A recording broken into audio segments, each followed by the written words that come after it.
The signs are in our favor to win this game. I'm telling you. And I'm going to lay that out throughout the course of today's video. We're going to preview the game. Also talk a little bit of Justin Fields at the end. Whether or not we're actually going to use him, because Tomlin, Arthur Smith, they're giving us some hints. They're giving us some signs that maybe Fields could have a package or two. We'll pull out all the stops, pull in the backup. Maybe. I don't know if I believe it to the fullest extent. Maybe we'll give him a play or two, but nothing crazy. I want to start off with this tweet, though.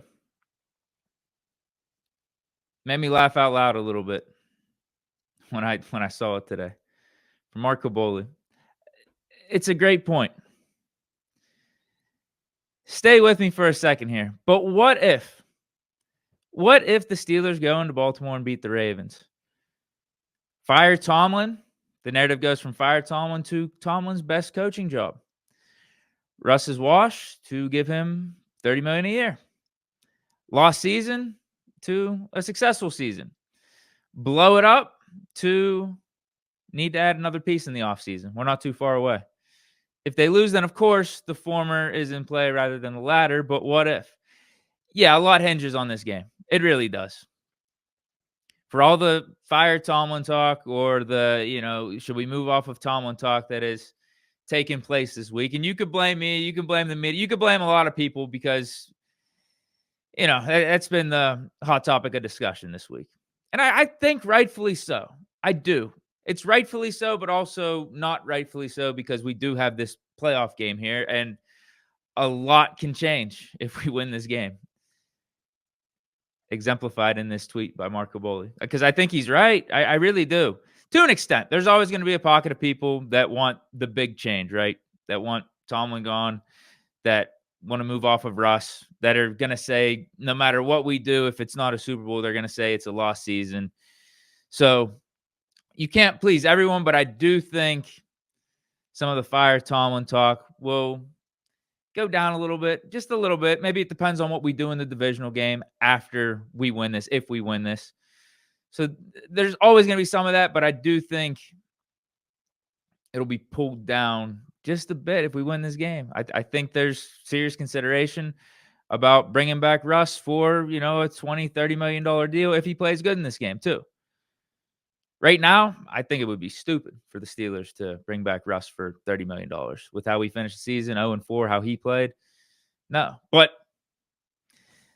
that's why this is such a big game for multiple reasons. Not only for the Steelers season, not only for our playoff hopes to continue and our Super Bowl hopes to continue, but for what we do in 2025. A lot hangs in the balance. I didn't think we'd be at this point where so much rides on this wild card game. If you asked me, a month ago when we were sitting at 10-3. Crazy. I would have said you were crazy if we were questioning whether or not Tomlin's back for 2025, whether or not we're seriously considering re-signing Russ and giving him $30 million. Because at that point when we were 10-3, I would have said, give Russ a blank check, man. He's playing like a top 5 quarterback. He's brought some stability to this team. He's brought some hope to this team. But now we're here, 10-7 again. Wild card game against the Ravens. So let's talk about this Ravens game a little bit. And going back to what I said at the beginning, why I think all the signs are pointing in our favor right now. I don't think it would be a surprise. I don't think it would be a shock if we came out of the stadium with a win on Saturday night. I really don't. There's the nobody believes in us element. Nobody believes in us. We're basically like a dead man walking right now. We got nothing to lose. Here's what the NFL.com picks were for their game preview on the YouTube channel. Here's who they're picking. No one thinks the Steelers are going to win.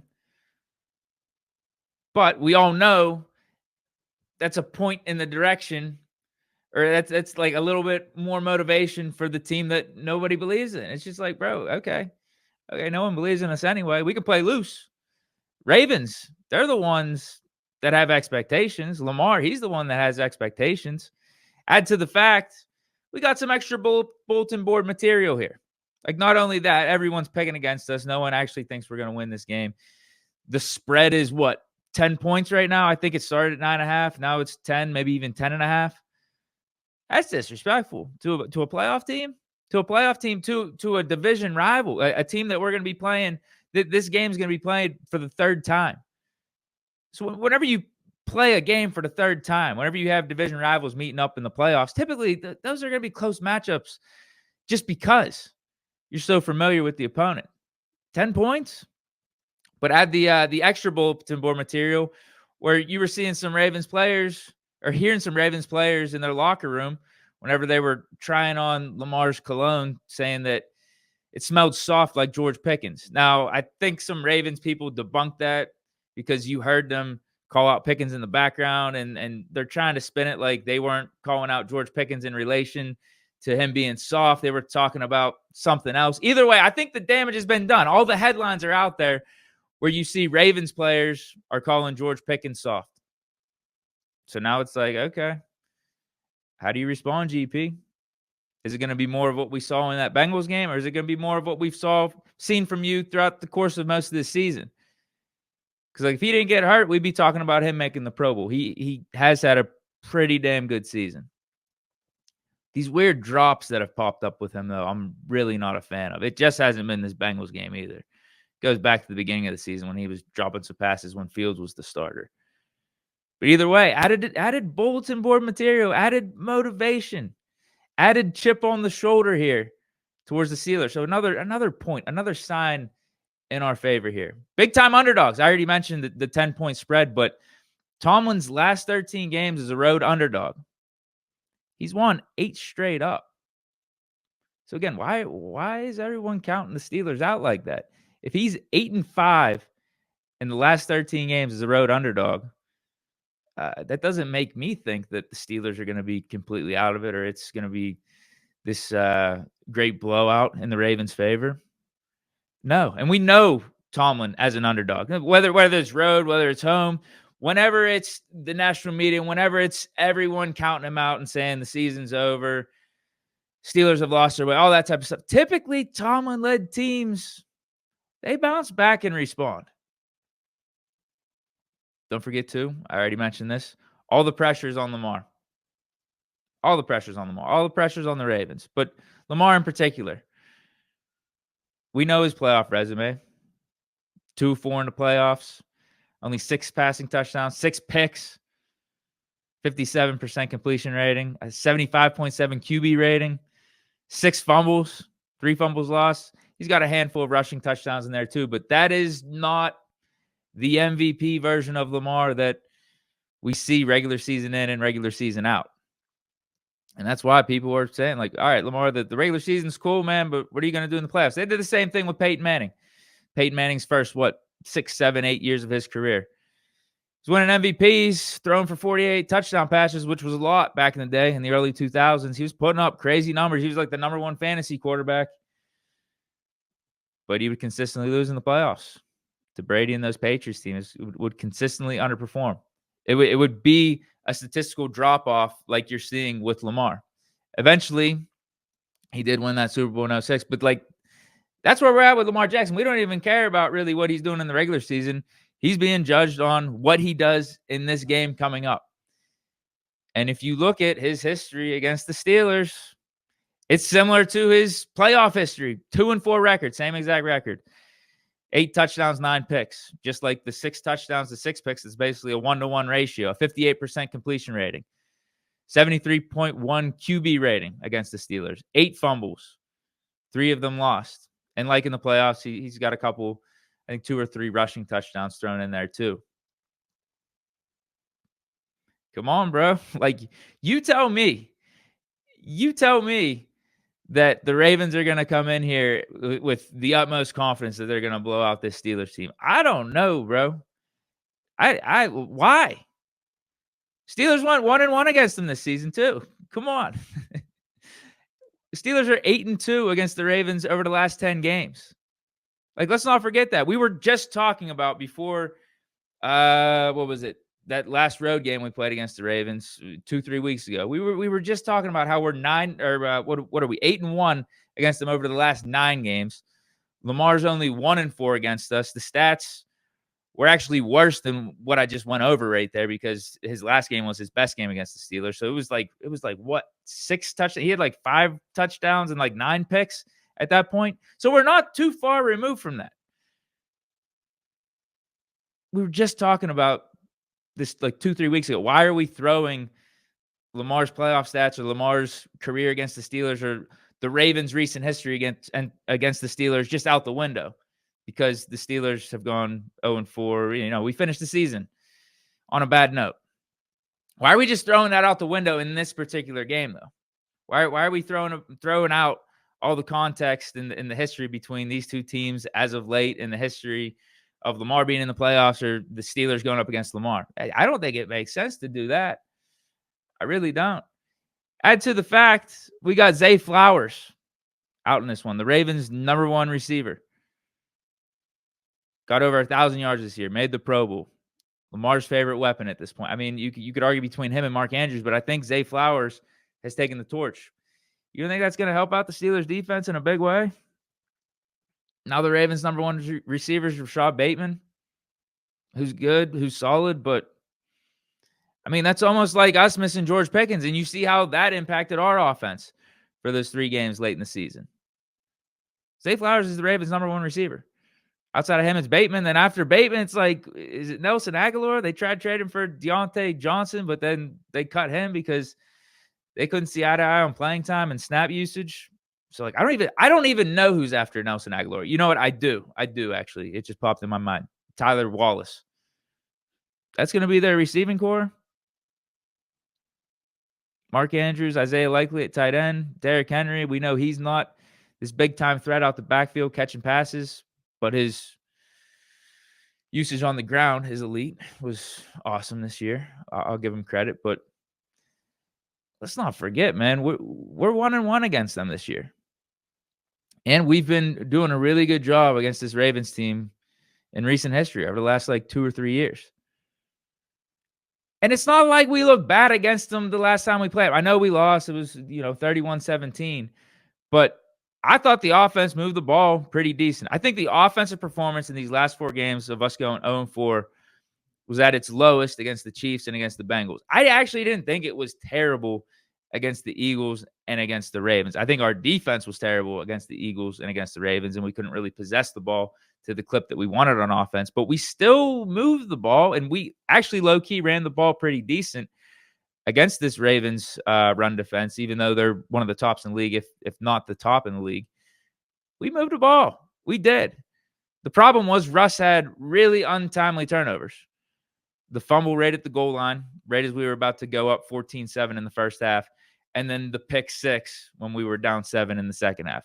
Probably the worst time turnovers that you could line up, you could dial up. So like, yeah, the offense, if it's just like that, and then we hold off on the turnovers, we'll be all right. I think that'll be a successful offensive output. Defense, yeah, we can't be doing the same thing as last time. We let Lamar gash us through the air, 3 touchdowns. But there's a caveat. There's 2 caveats here. One, I think we found something. We started to catch our groove back in that Bengals game. Even though we lost, even though it was a disappointing end to the season, I thought the defense played a lot better. 19 points against that Bengals offense. That's 19 points. That's good. But in that Ravens game, the second caveat is we were missing like half our defense. So no wonder they didn't play up to snuff. Dante Jackson was out. JPJ gets hurt at the beginning of the game. So we're missing our top 2 corners. Now when you put 2 and 2 together, it does kind of make sense why Lamar had his best game against us at that point. We don't have our top 2 corners, and why he threw for 3 touchdowns and looked pretty comfortable. We're going to have JPJ back this game. Dante Jackson's going to be back. And we're also going to have Deshaun Elliott back. He was out in that second Ravens game. So, like, three of our 4 starting players in the secondary are out. Now we got them all back. And think, whenever we played the Ravens the first time, we had all those dudes, and we held the Ravens offense to 16 points. Larry Ogunjobi was out, too, in that second Ravens game. So we had 4 starters on defense, 4 starters across the board, 3 of them in the secondary. Didn't play in that second Ravens game on the road. But when we had them healthy the first time, We beat the Ravens 18-16. And Lamar had a typical Lamar type of game. He had 2 turnovers, was less than 50% completion rate. Derrick Henry had a typical game that he's had against the Steelers, only 60 yards and a touchdown. Now, obviously, he went off against us in that second game. But maybe, just maybe, with us getting healthy on defense, us fixing some of those miscommunication issues in that last game against the Bengals, maybe, just maybe, we get the old Steelers defense of old going up against this Ravens offense and Lamar. And then on offense, bro, be less predictable. Be less conservative. Go out there and trust Russ, because that's what you've done the majority of the time Russ has been the starter. I think outside of these 2 games, we were putting the ball in Russ's hands. We were letting him cook. We were letting him make decisions, checks at the line of scrimmage, air it out, not just run on first down, run on second down, third and long, let's toss up a 50-50 ball to the outside and see what happens. Because that's what our offense has turned into these last couple games. And I don't like that. It's Canada-esque. We got to be innovative. We got to be less predictable. We can't just come into this mindset of we're going to control the game through the ground. That's who we are, the Steelers, Najee Harris, and we're just going to keep doing it all through the first half. And then once we're down a couple scores, then we're going to air it out. No, it doesn't work that way. And we haven't been doing that. I don't know why we randomly started doing that these last couple games. I don't. Particularly this Bengals game. That Ravens-Eagles game, part of our 0-4 stretch, I think that was more about the defense not playing good. Because those offenses, Ravens and the Eagles, just carved us up. Offense didn't get the time possession that we would have liked to set the tone. But I thought the offense actually moved the ball at a decent clip in both of those games. So it's really about these last 2. So hopefully we learn from that. And Arthur Smith dials some good stuff up and trust Russ and lets him get in the shotgun early in the game. Let's him air it out a little bit. Make some reads. Even if we're not running the ball, like use the short passing game as your run game. We got guys that can make plays. Pickens, Calvin Austin III, he's starting to develop a rapport with Russ. You got Najee, Warren in the backfield, or Pat Freiermuth. Really solid season for him. And then with the defense, going back to what I was saying, that you just do what you get paid to do. Get back to the defense that we know you can be. And we really haven't seen it like that since the beginning of the year. The defense was cooking beginning of the year, like the first 3 weeks. It's never got fully back to that. We've seen some signs.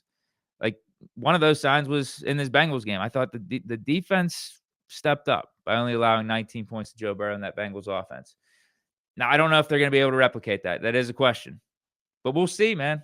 We'll see. Going back to the history of us versus Lamar and this Ravens team, this Ravens offense, I like our chances. And that goes back to what I was saying at the beginning. I don't know why everyone's counting us out, man.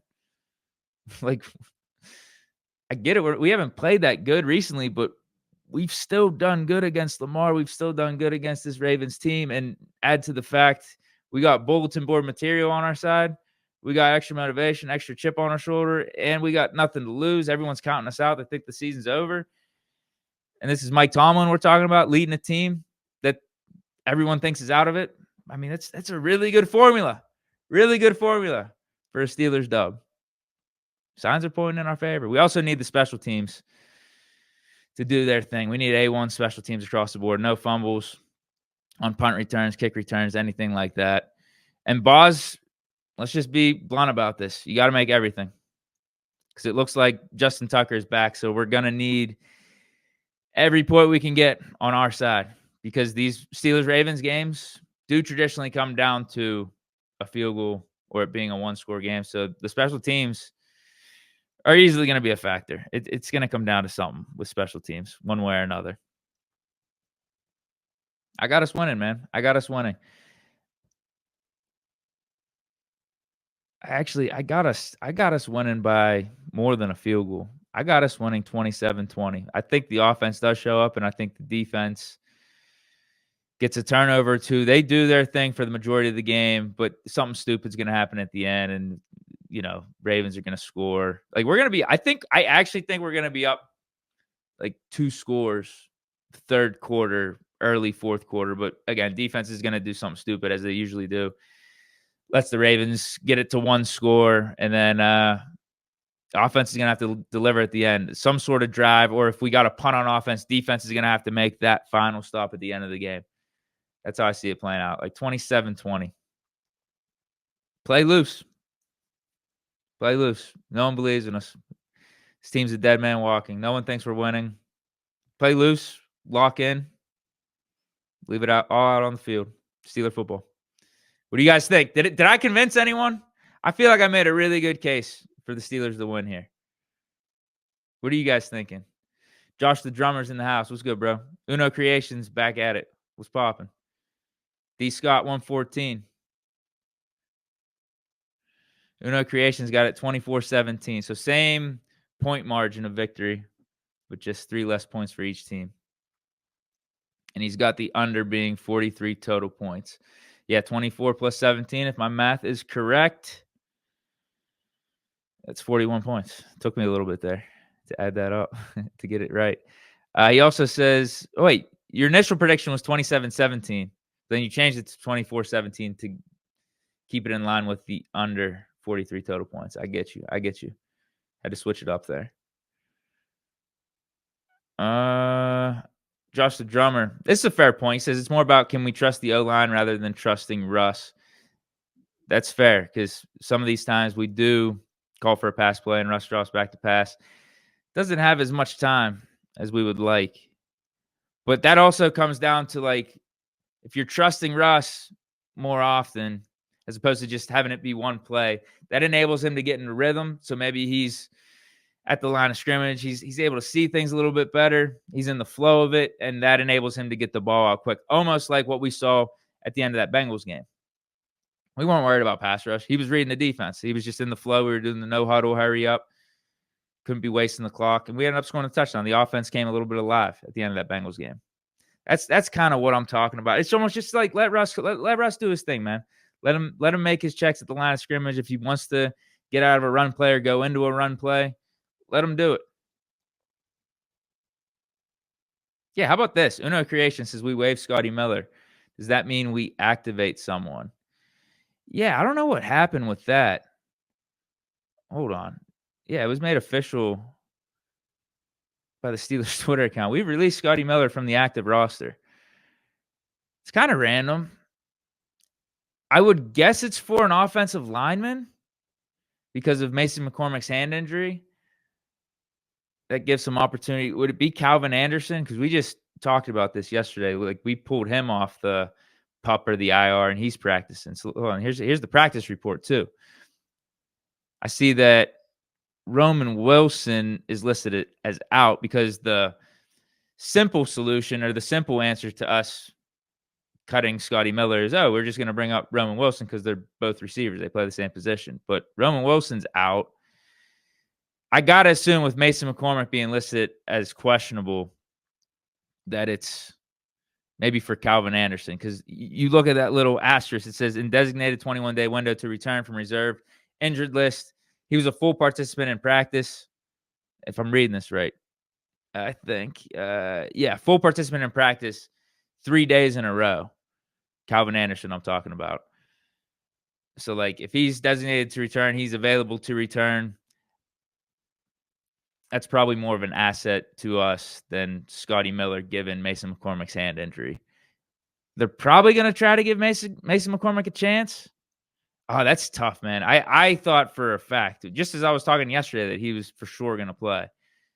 I still think he is, but limited in practice, being questionable, that doesn't give me the greatest of confidence in him that he's even going to be able to play to the level that he has been. And because he's been really good. But taking out Mason McCormick and putting in Calvin Anderson cold in this playoff game as our starting guard or playing significant snaps, that's concerning. Everyone else is healthy, though. Look at this. Everyone else is healthy. Roman Wilson, Cole Holcomb, Logan Lee, that doesn't count because they've been on IR literally the whole season. But shout out to them for getting the full practices in. I wasn't expecting them to play or get really snaps anyway. Everyone else is healthy. Even Michael Pruitt randomly went on the DNP yesterday.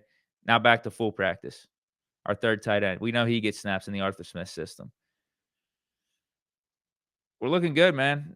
Ravens are without their top receiver and Zay Flowers, top playmaker on offense. Maybe not top playmaker. Derrick Henry's their top playmaker, but after him, he's Lamar's go-to guy. They're without him, and we're fully healthy on both sides of the ball, outside of Mason McCormick, and he still might play, but is going to be compromised.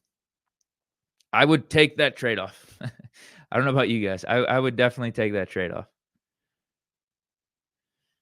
Josh the Drummer says, when Justin Fields is in, Ravens will zero blitz. They'll expect run. And I agree with you. I wouldn't blame them because this is a good transition to this last topic. Justin Fields. Actually, I want to – no. I don't want to show this right now. This was a take by Andrew Filipponi in regards to Justin Fields potentially playing. I want to show you what guys actually making decisions on whether or not Fields is going to play had to say. Mike Tomlin and Arthur Smith. Because a day or two ago, Mike Tomlin said, we're certainly open to using Justin Fields. He says, I'm certainly open to utilizing Justin. He has an awesome skill set. We've done some of that in the past. We've done less of it in recent weeks, and that is because he was injured. He says he experienced an injury a couple weeks back that slowed some of that, but certainly in an effort to win this game, I'm open to any combination or combinations of the division of labor in an effort to do so, and so I'm certainly open to that as we develop plans this week. Steelers OC Arthur Smith sounds ready to play Justin Fields. Arthur Smith said, no stone left unturned. It's what the playoffs are. You're in a single elimination tournament. I use that analogy. Let's burn the boats because you got to win to stay in, survive in advance. So we'll use everything at our disposal, assuming it's the proper thing to do. Obviously, Arthur Smith has been hanging around Mike Tomlin too long here, too often here, because you could have told me Tomlin said that exact quote from Arthur Smith, and I would have believed you. Just a bunch of cliches. No stone left unturned. That's what the playoffs are. You're in a single elimination tournament. That's exactly something Tomlin would say. But it's still not wrong. Am I buying that they're going to be using Fields? We haven't seen him in a minute. Although, did he play a snap in that Bengals game? I could be wrong. I think he might have played a snap. I can't really remember. But it's been a while.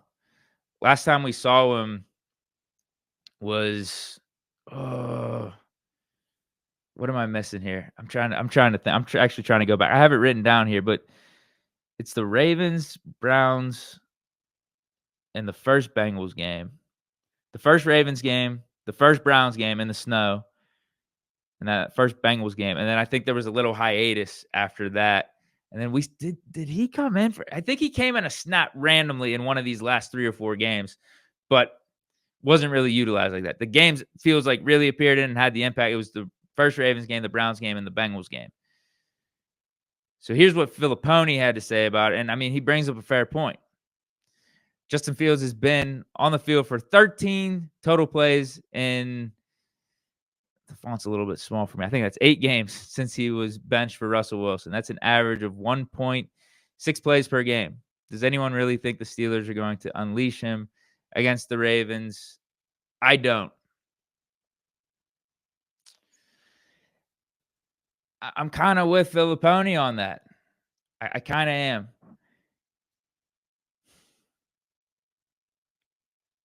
Like, are you going to give Fields 8 plays, 9 plays, 10 plays? Because I think that was maybe the most amount that it was close to 7 or 8 plays he got in that Browns game on Thursday Night Football in the snow.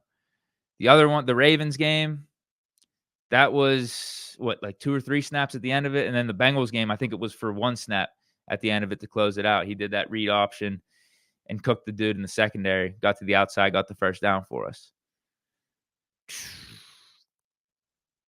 So, like, the one game we got to see him for a significant amount of time, it was the Browns game. And that was, like, in the snow. That was one of those scenarios where you're just throwing all caution to the wind. You're down, like, 2 scores. Again, it's snowing out there. The offense is stagnant. You're obviously in the snow, not able to pass it at the same clip or at the same efficiency as you would when you're not in the elements. So, like, I think that was just a really unique situation to where we pulled Fields out like that. I don't know how to feel about it, dude. Like, I'm open to the whole Arthur Smith and Mike Tomlin strategy, burn the boats. We got to do everything we can to win this game. But I also am old school in the fact that When you got your quarterback, you got your guy. You just stick with that guy. Now, I can see people losing some faith in Russell Wilson. I don't think the coaching staff has lost faith in Russell Wilson. They shouldn't, because if they are losing faith in Russell Wilson, maybe you do just start Fields then. That's my thing with it. If you have legitimate faith in Russell Wilson, and I still think they should. Like I mean, you chose him over Fields midseason for a reason, and we've had some really good highs with Russ ever since he took over the reins here. Last 4 weeks hasn't been as optimal. Hasn't all been on Russ, though. So that's why I think coaching staff hasn't lost faith in Russ. So, like, why mess with that, man? You could easily take Russ out of the flow of the game, and we saw that in the Browns game a little bit when we got Fields those 7 or 8 snaps. Russ got out of his element a little. We put Fields in that one play was like 3rd and long. Not 3rd and long. It was 3rd and 4 at the end of the game, and he threw the pass down the field to Pickens on a 50-50 ball. And we're all thinking to ourselves, if you're going to pass it like that, just have Russ in. Because once you start doing the field stuff and you do it too many times, you start to overthink it. You start to get too cute with it. Because that's exactly what happened in the Browns game. You took the flow out of the offense when Russ was at the head of it. And you don't want to put Fields out there in this predictable scenario. So then you start, again, overthinking it and just being like, oh, wait, do we got to call this pass play? But if we're going to call pass play, just leave Russ out there. You have more faith with Russ throwing the ball than a Fields. I would say like 2 or 3. If you're going to do this, it's like for 2 or 3 plays. 2 or 3 plays max. Don't go crazy with it. Now, maybe it's a different story. We're down a couple scores at halftime. Maybe you just throw Fields in there. Like I mentioned the last show, how Alabama did it with Tua and Jalen Hurts in that national championship game. I don't think we're going to do that. And I don't even necessarily think we should do that either, because even if we're down 2 scores, second half Russ is a real thing. He does pick his game up in the second half. He does get that heart of a champion. He'll clutch up. This game's going to tell us a lot, man. Either way, one way or another. I think you made the decision to go with Russ. You ride with Russ, for better or for worse. I think that's what you got to do. If you want to put a couple of those Fields plays in, sure. I'm not pushing for it that much. I think sometimes it gets too gimmicky. But the weird part about it is, in the short amount of time that Fields has got those plays, what did Filipponi, did he say 13 plays total? I mean, in 2 of those games, the Ravens and that Bengals game, Fields did have a hand in us winning at the end with those packages. Closing it out, having the offense get those first downs. But I think did you guys bring this up? Yeah. Josh the drummer brought it up. When Fields is in, the Ravens will 0 blitz, because I think there's only been one time when Fields has been on the field that we've actually passed the ball. Maybe twice. Every other time it's going to be a run. Now, the read option does disguise things a little bit. Keeps the defense on their toes, but still, you kind of know if Fields in there, you're going to run it. And if you're going to give them passing plays, just pick one then. Either pick Russ to be the quarterback or pick Fields then. Come on, bro. That's what I'm thinking. Josh the drummer, what do you think the snap split will be between Najee and Warren? That's a good question. I don't know. I really don't. It changes every game. I think whoever's the hot hand gets the majority. Did you see the quote from Tomlin? This is from Uno Creations. We run the ball to minimize the risk of turnover, but he also says, in the same sentence, we don't live in our fears. That's life right there, man, too. I mean, life's a paradox. Life's a paradox. You do want to minimize risks, but you also, like, just in general, whether you're talking about running the ball or just as a NFL offense, you do want to minimize risk. You don't want to turn the ball over too much, because that doesn't help your chance to win the game. But sometimes you also got to sling it out and take your chances. That's just life. It's finding that balance. So, like, I'm not going to be too hard on Tomlin for that quote right there. That's it, man. I think Steelers get this dub. Let me see if I'm missing anything. If there's anything else I wanted to bring up. No, I think we hit on everything. Good show, man. I think it was definitely a fun show. Hope I convinced you guys that the Steelers legitimately do have a chance. I think we're gonna win. I low key think we're gonna win, man. I do. A lot of the signs are pointing in our favor on the download. Don't put this out there for everyone to see. I kind of want to be going in under the radar. I don't want anyone thinking like, oh yeah, the Steelers actually do have a chance. No, no, no. Let's stick with this chip on our shoulder. We're gonna stay humble, fly under the radar. Everyone thinks we suck. That's what I want the energy to be. I don't want too many people the closer we get to game time thinking, oh, wait, you know what? The Steelers actually might have a chance if you think about it more and more. If you actually know ball, you might say to yourself, Steelers could win this game. Forget that. I don't need that. I don't need any of the validation. But I'm out of here. Hope you guys enjoyed. Here we go, Steelers. Let's get this dub. Let's get this dub. Peace.